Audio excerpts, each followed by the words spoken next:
अल्हम्दुलिल्लाह असी अहल सुन्नत वल जमात आहियूं। असांजो कनेक्शन जेको आहे सो बिल्कुलु सही दुरुस्त आहे। असांजी वायरिंग बिल्कुलु दुरुस्त आहे। असांजो हर वक़्त में कल्ब जेको आहे सो मुर्शिद जी मोहब्बत में ज़िंदा ऐं रोशन। तॾहिं असांखे सभु कुझु जेको हीउ ॾिसण में अचे पियो हिते असांजो दिलि जॾहिं अहिड़ियूं पहाड़ियूं ॾिसे थो तॾहिं असांजो दिलि जेको आहे सो ख़ुशि थियो वञे। असांजे दिल के हिकिड़ी राहत मिले थी मुंहिंजा अज़ीज़ दोस्तो, राहत मिले थी असांजी कल्ब खे। जॾहिं मुर्शिद खे ॾिसूं था त असांखे मुर्शिद जेको आहे सो सुहिणे जी सूरत ॾिसी करे असांखे जेको आहे सो असांजी दिलि में हिकु बहारियूं ख़ुशियूं अचनि थियूं।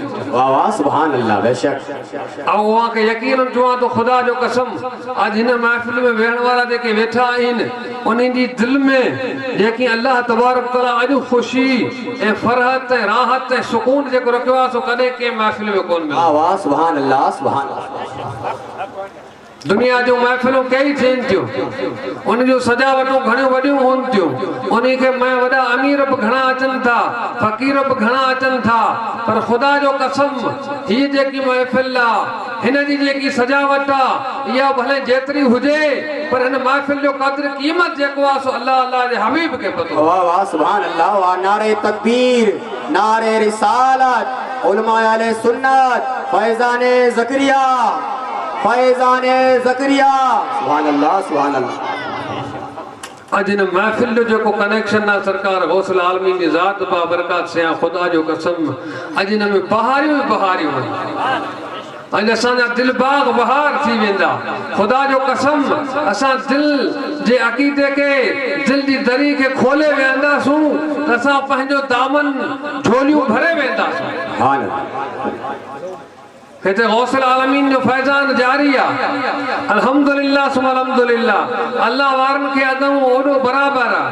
अॼु ईअं न सम्झा त असीं कीतलोट इस ज़मीन ते वेठा आहियूं, बल्कि अवां ईअं सम्झा त असीं कर मुल्तान शरीफ में हाज़िर आहियूं। मुल्तान वारो धनी असांखे ॾिसे पियो अॼु, उहो अॼु असांजो सभु कुझु ॾिसे पियो, मुलाहिजा फरमाए पियो। सुभान अल्लाह सुभान अल्लाह। उनजी हिकिड़ी निगाह नाज़ थी वञे त असांजो बेड़ो ई पार थी वञे। मुंहिंजा अज़ीज़ दोस्तो, महफ़िल कहिड़े सुहिणे सरदार जी आहे। अल्लाह अकबर, कुर्बान सगोर जे नाले मथां। मुल्तान तेरे जलवों से जन्नत नज़ीर है, तेरा वजूद अज़मत बर्रे सगीर है।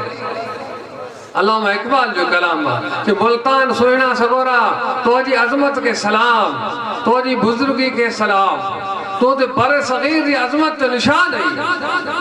मुल्तान जन्नत जो निशान है। अल्लाह अकबर।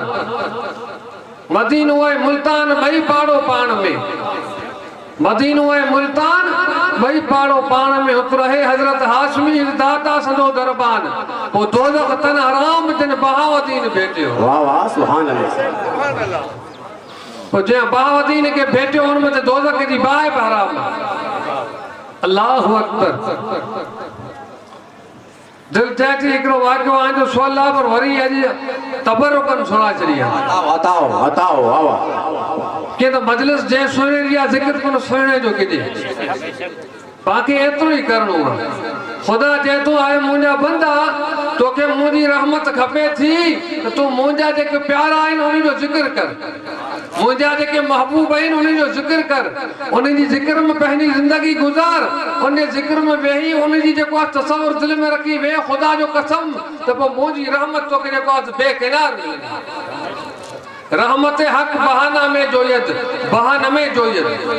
अल्लाह जी रहमत जेकी आहे वो क़ीमत कोन घुरे थी बल्कि बहानो घुरे थी। जो बंदा को बहानो करे मुंहिंजी बारगाह में असीं बि हिकिड़ो बहानो करे हाज़िर थिया आहियूं।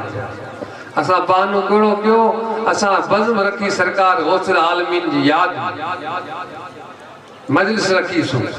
असां इहो बहानो करे आयासीं त मुंहिंजा मौला तुंहिंजी रहमत असांखे सरकार गौसल आलमीन जे सदके अता फरमा। त मुंहिंजो रब जेको आहे सो पंहिंजी असांखे ज़रूरु रहमत अता फरमाईंदा। रहमत जो हिसो असांखे ज़रूरु मिलंदो।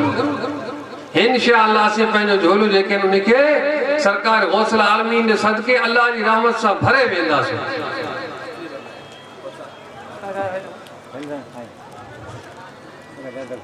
Good. दुरूद शरीफ पढ़ो अल्लाहुम्मा सल्ली अला सल्लल्लाहु अलैहि सय्यदना मौलाना मुहम्मद बारिक वसल्लम सलातम व सलाम अलैका या रसूल अल्लाह सलातम व सलाम अलैका या हबीब अल्लाह सल्लल्लाहु तआला अलैहि वसल्लम। तो मुझे अजीज दोस्तों, ये भलारी पाक महफिल सुभान अल्लाह इन महफिल शान अजमत कमा हक हूत रब तबारक तआला जी ज़ात जाने थी। ये महफिल जेकी आहे सुहिणी महफिल आहे। इन महफिल में वेहण वारा जेके आहिनि उन जी हिकिड़ी हिकिड़ी घड़ी गुज़रे थी उहा बेशकीमती घड़ी आहे। ज़िंदगी सॼी हिकिड़े पासे, हिन महफिल में हिकिड़ी मिंट गुज़री उहो हिकिड़े पासे।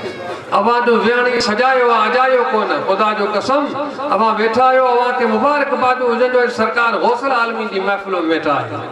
अवां जो विहण जेको आहे सो सजायो आहे, बेशक आमीन। अजायो कोन बल्कि सजायो आहे। ख़ुदा जो कसम अवां ज़िंदगी भर वेठा रहो था, ज़िंदगी भर पंहिंजी ज़िंदगी गुज़रे पई, पर हे घड़ियूं